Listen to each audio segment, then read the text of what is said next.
just hello and welcome. I appreciate you if you're clicking in live. You're welcome to ask any questions you want in the chat box. Then others will be watching this obviously after the fact, because I think we have about 300 people, maybe in fact more than 300 people who are doing Atheism for Lent this year. And say a lot of people are just doing it quietly on their own. Some people are going to the processing rooms. I did the processing room myself yesterday, and that was a lot of fun. And yeah, some of you are clicking in live, and others will be just dipping in and out. But welcome one and all. I genuinely appreciate you being involved with this. I very regularly, I wouldn't say every day, but I would say every week, find myself being profoundly grateful to you, to the people who support me in my work and allow me to do this crazy thing. Like, I remember back in the day when I started this work, and in my early 20s, right through my 20s, it was impossible for me to even explain to myself or anybody else what I was doing. I was living in a squat in Belfast for a while. I was on unemployment benefit for 8 years. I was doing this weird work. And even back in those days, I had people locally who would help me and support me and look out for me, and believed in me before I should have been believed in, and allowed me to do this work. And now I continue to do this work because of the kindness, the support, the generosity of people who want to be involved in some of these ideas and some of these thoughts. And many of you now are helping me as we do the next phase, which is create structures around some of these ideas, create liturgies, and that's exciting. So thank you for that. Anyway, enough of that. I want to introduce to you week 3 of Atheism for Lent. Okay, so what you've done so far is, and hopefully you can hear me okay. Let me know if you're having any trouble with listening or anything like that, but I think it's coming through loud and clear. Okay, so the first week, you could say, is the most basic affirmation of the whole of Atheism for Lent. It's the affirmation God. Here's God, here's some arguments for the existence of God, the teleological arguments, the cosmological arguments, the ontological arguments. And then last week, you hit on the first negation. And the first negation is kind of the basic kind of atheistic critiques that with this notion, this word God, we can't prove it, or it's logically incoherent. It doesn't make any sense. And I gave you last week, 5 different or 6 different very famous atheistic critiques, classical atheistic critiques. This week is the first week where atheism and theism start to have a more interesting relationship. So week 1 and week 2 is the standard thing we all know. Theists on one side, atheists on the other, having a big debate, neither side convincing the other, right? But this week is the Apophatic tradition, or the mystical tradition. I'll call it the Apophatic because that's a more technical term. Mystical covers lots of stuff, and covers lots of woo-woo stuff as well. But I want to, in this talk, introduce what apophatic thinking is in its essence and in its kind of deepest way. Now, obviously, this is just an introductory talk. There's any depth that you can go into. I've done lots of talks on this stuff, and there's courses on Patreon that I've done on people like Jean-Luc Marion, who is a philosopher who really can help us understand the apophatic tradition. So there's lots of good stuff out there, but this is an introduction. And you could say that this is a deeper negation of last week, in so much as the apophatic tradition embraces the atheistic critiques, and it kind of like makes them into a type of spiritual practice. So this is the first time where atheism, in a way with the mystics, becomes a theological practice, a meditative practice, a decentering practice. It becomes part of, it's seen as part of the Christian tradition. And it's interesting, not a lot of people know this necessarily, but like some of the best atheistic critiques come from within theology. There's some great ones from the outside, but also from the inside. And for the apophatic tradition, these atheistic critiques are not just, they're not a hassle, they're not an annoyance, they're not even something to accept. They are something to actively embrace and to go as deeply into them as possible. And what you get with the apophatic tradition is the idea that God, the name God, is precisely a name for something that cannot be named. And the best way to protect yourself from thinking that you can understand what this signifier means is precisely through the purifying fires of atheism that continually critique that signifier, continually kind of like show that any concept we have of God fails. So this is a kind of taking up of the atheistic critiques. It is a kind of taking them up in a theological register, and it's also taking them further than many of the atheist critiques go. So for example, Mackie's critique of the problem of evil, Mackie himself says that, you know, you'll always be able to find ways of conceptualizing God that doesn't fall foul of this argument from the problem of evil. But the apophatic thinkers, they want to say, no, any concept of God is idolatrous. Any conceptual apparatus that says that we can understand what God is, or that God is a type of idolatry. So that's a way of kind of almost raising it to the next level. So then what do these apophatic thinkers have in common? They have in common the idea that there is the possibility of a type of event, a type of saturation, a type of excess, a type of short-circuiting that can happen to you that is the result of an encounter with something that is beyond our ability to grasp, either with our minds or with our bodies, right? With our experience or with our conceptual tools. And this saturated event is what's called religious experience, but I'm trying to avoid the word experience because experience doesn't quite capture what the apophatic thinkers generally mean. Some thinkers will use terms like counter experience. I mentioned short-circuiting, I mentioned excess, saturated phenomenon. These are terms that are used to describe a form of, let's call it hyper experience or limit experience, a type of event horizon experience. Okay, so how do we begin to pick apart what that might mean? I think to do that, it's actually useful to look at Freud's early concept of trauma. So Freud developed really an early conception of trauma and then a later conception of trauma. And in a few weeks' time, we will be talking about his later concept of trauma and how that fits within the theological tradition. But today we're going to concentrate on his early understanding, which was called the seduction theory.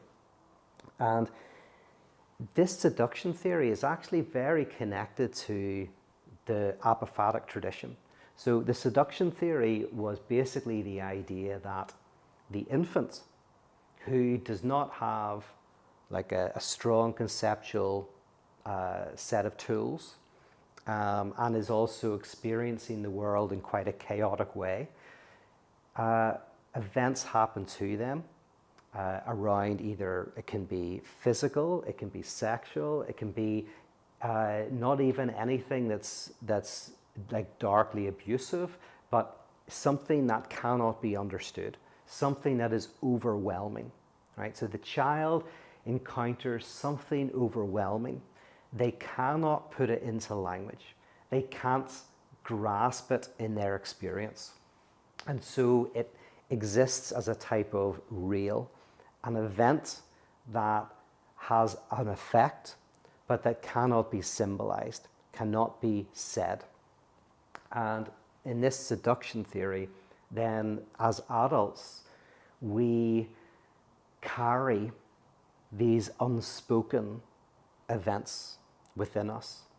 And so something like a panic attack, for example, is the eruption of the real, of this trauma manifesting itself, that you can't say exactly what it is, where it's coming from. It's an unmediated encounter with what cannot be spoken. Something I've talked about previously, but is an analyst called Bion, very interesting analyst called Bion, Wilfred Bion. And he talked about trauma in this way as, he called it beta elements. A beta element is, if you imagine that overwhelming experience that a child has, that they can't put into language. And then Bion talks about the parents, one of the parental functions being what he calls the alpha element.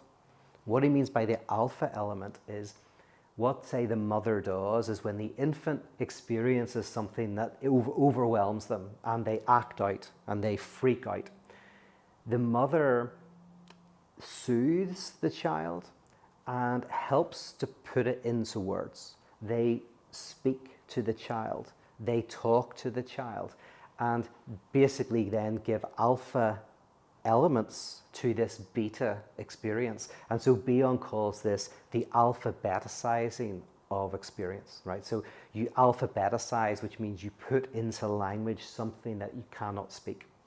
So in a similar way, the apophatic thinkers were saying that religious experience is an overwhelming encounter with what cannot be spoken, what cannot actually be contained in experience either.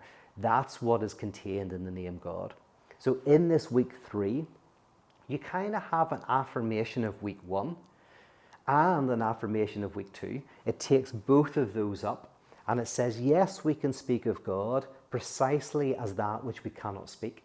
We want a signifier of something we cannot signify. It's just like the number 0, right, is a kind of signifying of nothing. It's a putting a circle around nothing and making it something, right? In the same way, God is a name for something that is beyond our ability to grasp. Hence, the atheistic critiques are part and parcel of protecting the name God, right?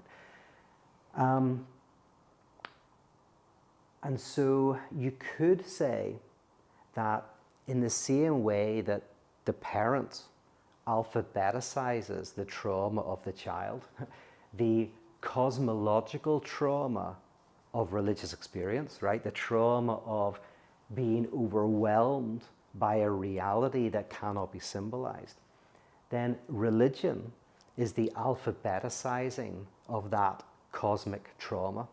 So interestingly, like, there's lots of critiques of religion, and we'll see some of them next week actually, and many of them are what's called functional critiques. So we can think of, for example, of religion arises because we don't know why the world works the way it does. It arises out of magical thinking, or it arises as a way to create community solidarity, or whatever it is, right? You can think of lots of different reasons why religion appears. It's used by those in power to subdue the powerless. It's a way to solidify the ideology of a given age, etc., etc., etc.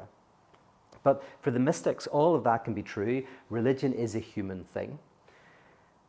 But mostly within the apophatic tradition, religion is seen as what erupts in the aftermath of this overwhelming, saturated encounter.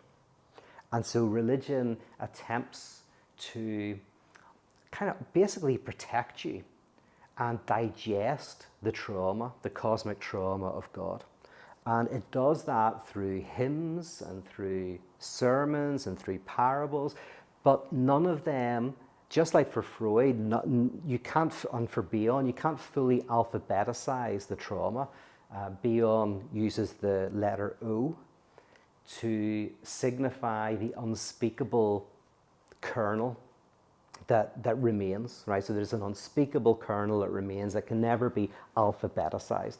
So we can digest the trauma to some extent, but never fully. It marks us, it impacts us, and yet it remains impossible to fully grasp.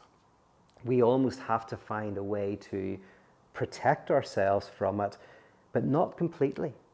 To have almost a semi-permeable membrane so that we can have a mediated relationship with this, as I say, what I'm calling cosmic trauma right now, the cosmic trauma of God. And think about it again like panic attack. If a panic attack is a failure of a defense mechanism, so at night you get this panic attack, or early in the morning when your defense mechanisms are down, your defense mechanisms are designed to protect you from that encounter with the real.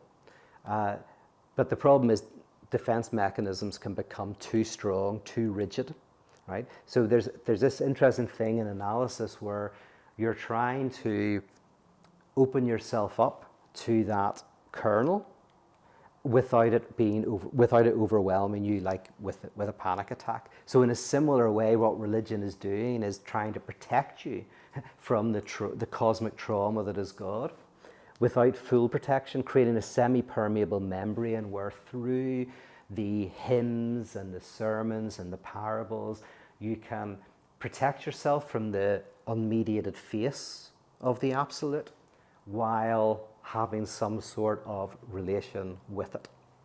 Now, I'm kind of mixing the apophatic tradition here with psychoanalysis just to kind of give an access into it. Obviously, psychoanalysis comes a lot later than the apophatic tradition, but I think it does help in understanding what they're doing. In fact, for me, the apophatic tradition, kind of some of their ideas are taken up in Freud in certain ways. So, religion then becomes this eruption in the aftermath of this event of saturation. And to understand this a little bit better, I'm going to come at it from a different angle now, is in the tradition called phenomenology. You have these two ideas. You have an idea, what do they call it? I think it's understanding and intuition, I think. But you have a concept of something, like wine, right? So you have a concept of wine. You know what wine is, fermented grapefruit or with juice or whatever. And then you have the experience of wine. So you drink it. Say you're teetotal, you've got no real experience of wine, except maybe its color, its smell, right? And then if you do drink wine, you have experience of wine. And then let's imagine that you become a sommelier and you've been doing this for 30 years. You could say that your experience of wine is a lot richer than the person who just drinks at the weekend, which is richer than someone who doesn't drink at all. So you could almost imagine that someone could have full experience of wine, in that over enough time they've tasted basically all the wine that's out there to taste. So we kind of go there. They're full up. Their concept of wine is filled with experience, right? So you've got the concept, and then depending on how much wine you drink, your experience of wine fills that concept up. Maybe we could use the analogy of the concept as like a cup, and the experience is what you pour into the cup. So you have the concept of wine, and then you drink it. Now, that's all very interesting, but the apophatic tradition, they say, okay, there's a third type of experience, right? There's what we can call weak experience, which is hard, you've got the concept of wine, and then you've only drunk a little bit of wine, so that's a poor experience. Then you've got a full experience, we can say a full experience of wine, or at least a rich experience of wine. And that's when you've drunk a lot of it. And then the Apophatic say, and then there's an experience in which, and this is where the analogy of wine breaks down, where you can have something that is real, but that cannot be captured in a concept or experience, that breaks the glass entirely. That's what the Word God expresses.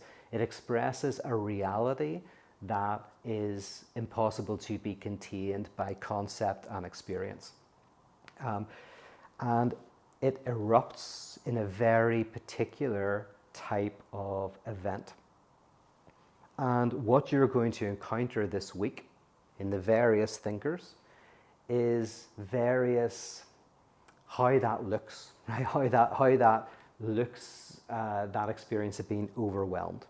And funnily enough, we start off with Maimonides, kind of an Islamic mystic who is very similar to Anthony Flew in the week before. Anthony Flew said, every time you talk about God and they change the definition, and eventually you get to a point where the concept is so weak, it's like having no God at all. Well, Maimonides basically does that and says, yes, exactly. That's exactly what theology should be doing. It should be breaking down the concept of God so much that it falls apart completely.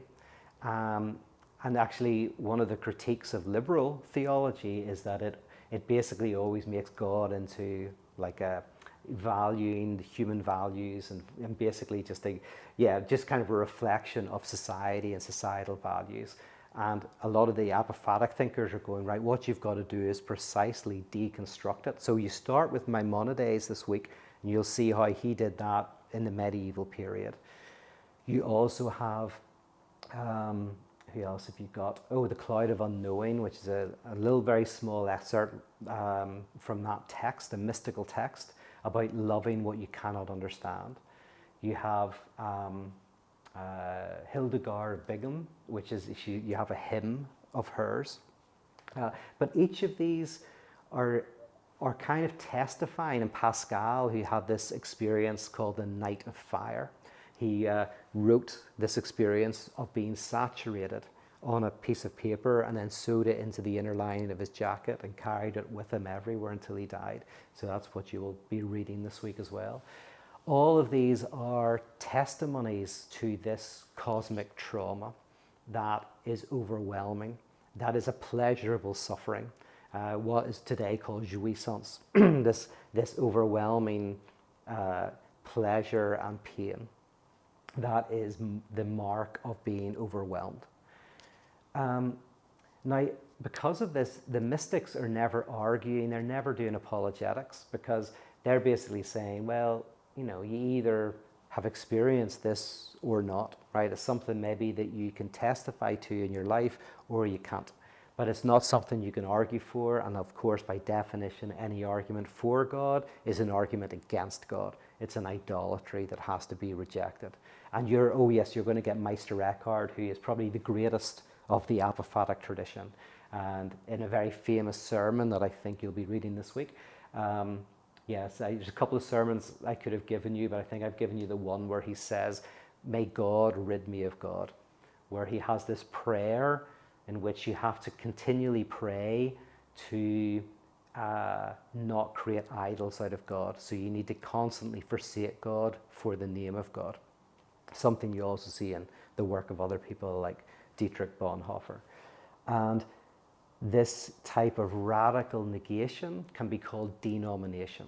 So to nominate is to name, and to denominate is to dename. So someone like Jean-Luc Marion, this philosopher, says that the mystics are always denominating. They're always saying God, and then saying, but not like I understand that term. There's a constant atheistic critique, nomination and denomination. And you can think of churches as denominations.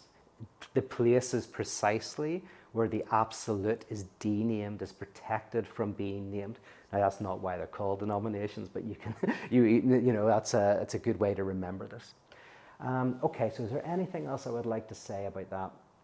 I just want to reaffirm that they're not talking about experience in the normal way that we talk about experience. In everyday life, there's poor experience, and then there's rich and richer experience. And technically, if you have an area of expertise, like we had a show called Mastermind when I was young, where people who had an expertise in a subject, they would be asked questions about it. And, so hypothetically, you could have complete experience of something, right? You could, if it's a very, jewelry in the 18th century in the south of France, something like that, right? And so you can study that, and you can look at the jewelry, you can touch it, you can know everything, and you can basically fill up your experience of it. The apophatics are then saying, yep, that's everyday life, but also there is trauma, and trauma is the experience of something that cannot be experienced, of something that is beyond us, that hits you, that transforms you, but that causes almost like it creates a narrative. You have to speak of what happened, but it creates a fractured narrative. And if you think about this, if you think about this in relation to, that put me off. My phone is off, but I don't know why. That person must have phoned me twice to get in. But my apologies. Where was I? I completely forget.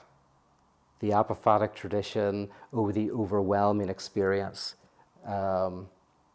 Yeah, there you go. I can't remember what I was saying, but I was probably saying that the religious trauma, the being overwhelmed by some sort of hyper reality, that is what the mystics, that's what the apophatic tradition is aiming at in their work. Okay, I'll just look to see if anybody has any questions or comments. Okay, people are saying that they can hear me, that's good. Tim says cosmic trauma is God. Yeah, I find this definition of the birth of, I remember what I was going to say, because the birth of religion is the attempt to navigate this trauma that doesn't seem to affect other animals, right? So other animals are happy to go about their business and their everyday life, but there is this experience we seem to have that blows us apart, that makes us dissatisfied with anything material, that we suddenly become taken up by something that is otherwise than being. And so in terms of this cosmic trauma, in the same way that if someone has some trauma in their life and then you ask them to talk about it, their memory of it will be fractured and fragmented. And actually that is evidence, not that they're lying, but it's kind of evidence that they're telling the truth.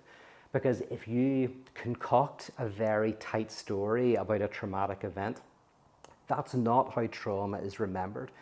Trauma is always partially remembered and misremembered precisely because it short circuits us. And in a similar way, you have like 4 gospels that don't fit together. So you can almost have like an event that happens that creates 4 different narratives that don't fit neatly together, which is not evidence of something fake. It's almost like going, something really did happen here that cannot be harmonized into one narrative form. There's something that fragmented about the narrative itself. In fact, there was one church leader who wanted to make a harmonized gospel by taking the 4 gospels and making them into one, and he was condemned as a heretic because there was a sense in which it's precisely in the fact that they don't fit together that the truth is testified to. Chris says, following Derrida, I wonder if anything is truly alphabeticizable. Okay, that's interesting. We definitely speak, so there's definitely a symbolic order, and we can communicate, and then there's computer languages, and so there's something in which, of course, meaning can get communicated, but I think I hear what you're saying, which is potentially maybe a Kantian point, which is when we talk, does that actually create a distance from ourselves and reality? Right? Instead of the common sense notion that our speech reflects reality. When Hegel says the birth of the word is the death of the world, it's like, actually speaking is precisely what separates us from from just being in the world, from just this primary kind of oneness. So I think that's maybe what you're saying is, in a way, yes, is all our attempts to speak actually weirdly a type of distancing from reality. And I think there's something interesting in that concept. But at the very least, what starts with the mystics, and some philosophers are trying to get rid of this, and a lot of thinkers, it's called scientism, where you kind of go, everything can be talked about. There's nothing that escapes naming. If something can't be named, it doesn't exist. It's nothing, right? It's just, you know, it's meaningless, as the logical positivists will say. But the apophatic tradition starts this notion that no, it's not just things can be spoken or things are meaningless. There's a realm of the unspeakable that remains probably the most important thing for us. It's precisely what cannot be spoken that is what drives us most. And this is something that we will be exploring a lot in the coming weeks. This idea that it's precisely what we cannot name. I mean, even within capitalism, we see this as like we're constantly dissatisfied because no product seems to give us what we want, right? So we seem driven less by products and more by an impossibility that the products seem to promise but can't deliver on. So yeah, anyway, the apophatic is really where that idea takes systematic, sophisticated form, and it's called God. Oh yeah, a few more people here. Question, do you have any thoughts on Avji Saktop, I can't even say his name's concept of traumaphilia? I don't know this person, so I don't know this person, how it relates to this urge to connect with the real or with something that's too much. Traumaphilia, I don't know that term. I mean, I can guess what traumaphilia means. Is it in the sense of a love of trauma, and how it relates to the urge to connect with the real. Right, that's interesting. I'll look this person up. But what we'll look at in future weeks, I think you're touching on here, is within psychoanalysis, our symptoms are precisely where we touch the real. Our symptoms, like, and say a panic attack is a great example. I'm thinking about this because I was talking to a friend the other day who was having panic attacks. And a panic attack from an analytic perspective can be seen as touching the real. It's the very point. It seems horrible. I mean, person's having a panic attack, it's horrible, but it's like touching something that cannot be spoken, something that is not there, something impossible, something real. And in analysis, it's not about getting rid of the panic attack, but, you know, trying to manage your relationship to that lack. So trauma and symptom is precisely, yes, where we touch the truth. And I think you can understand what analysis means when you understand what the apophatic tradition are saying, when you understand what someone like Meister Eckhart is saying, which is that the trauma, the traumatic cosmic trauma that named God is a type of touching a truth that cannot be spoken or experienced. So the truth is precisely what cannot be said. The truth is what erupts, and it erupts in the mystical experience, the saturated phenomenon. That's how it erupts. And therefore, if you got rid of that, you would get rid of our access to the truth. So for the mystics, we are connected with the truth. And then in psychoanalysis, again, there's this notion that, yeah, the trauma is where we connect with something, you know, that's eternal, that's profoundly true. So there are lots of connections there, which we will come to later on in this course. But yeah, for now, traumaphilia, if I'm getting that term right, which is love of trauma, and I wonder whether, you know, some people get too enamored with our traumas, but we also get too enamored with our symptoms. But this notion that there's something about an encounter with something unspeakable that is essential to being human and is essential to the notion of truth. Spiritual paths can give a framework to be able to to still do something with the absolute which cannot be put into frameworks, question mark, yeah. The lack of a basic framework is traumatic. Yeah, Reuben, that's kind of what I was thinking about in relation to a panic attack. Is it's kind of like an unmediated encounter, kind of a re-encounter with a traumatic event. And in a way, what one wants to try and do with that is find ways to manage that relation so that it's not overwhelming. And in a similar way, I think that's how the mystics could understand religion. It is a form of praise and worship. It's a form of poetry to try to navigate a too close an encounter with the trauma that is God.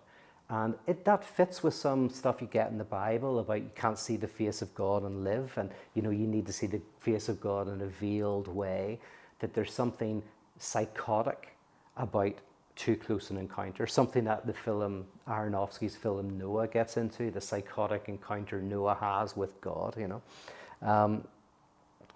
You mentioned liturgizing parotheology. Is the goal to facilitate encounters with saturated events? Yeah, I would say the goal of the liturgy in parotheology is it's actually, because it's not apophatic, that fits with the last week. So actually, maybe I will hold off saying what I think about that. Yes, I'm going to hold. That's a great question, Reuben. It's a very good question, and it really hits on actually where we're going to go in the last week. I will say this, so I'll say something. The liturgy is designed to help you experience a lack in the very heart of the absolute itself. That's the role of the liturgy in parotheology. So lack is central to the mystics in the sense that God is a hyper-presence that can never be grasped. So within the apophatic tradition, unknowing, doubt, ambiguity are all part of it. They are not evidence of weakness, they're evidence of the encounter. Like there's an unknowing that comes from not knowing anything, and there's an unknowing that comes from being overwhelmed by something. And it's the latter, this being overwhelmed. So there's an absence. So it's a questioning, an unknowing, ambiguity that comes from a saturated experience. And that's closely associated with parotheology. But there's other ways to conceptualize that absence. And we're going to see what they look like in the coming weeks. Jim says, I had the experience of explaining to an evangelical family member that the concept of God is unspeakable. That ended the discussion quite well. Yeah, I find that the reason why my first book was based on the mystics was because I was really speaking into the evangelical world using the mystical, the apophatic tradition, because I know within the evangelical church, there's a real respect for the Bible, the biblical tradition, for deep theological ideas, and so showing that these mystics embraced a type of doubt, ambiguity, and unknowing from within the tradition. I find actually, sometimes that was really welcomed and enjoyed. So I find sometimes the apophatic is a really good way actually of having conversations with people who are maybe within the evangelical tradition, but not always. Ulrich, hello. I was a bit late to the party due to a meeting. Just noticed the lack of saturation of colour in Pete's kitchen. Yes, there's no saturated colour in any of this place. I'm colourblind, so I think I always tend towards greys and blacks. Anyway, okay, I hope that was enlightening in some way. Just all you have to do is remember this idea of the saturated phenomenon, the being overwhelmed by a reality that cannot be conceptualized. And this was central to Anselm, who said that that has to be the definition of God, because if God is the greatest thing that we can imagine, then we can imagine something beyond our imagination. So if God is something we can imagine, then there's something greater than God, which is something beyond imagination. And there cannot be something greater than God. Therefore, God must be greater than imagination, right? That was Anselm's basic definition of God. God is the name that names something that cannot be named. Hence, atheism is a spiritual practice that must be fully embraced. Religion is in the aftermath of this event that attempts to alphabeticize and remain faithful to it. At its worst, religion is a defense mechanism that entirely covers over this encounter. But at its best, it's a semi-permeable membrane that allows, through poetry and music and parable, to have a mediated relationship with that fundamental destabilizing event. All right, hopefully you enjoy this week. There's not too much. A lot of the readings are very short this week. If last week felt very heavy, I think this week will be a lot lighter. So enjoy, and I will talk to you next week. Bye-bye.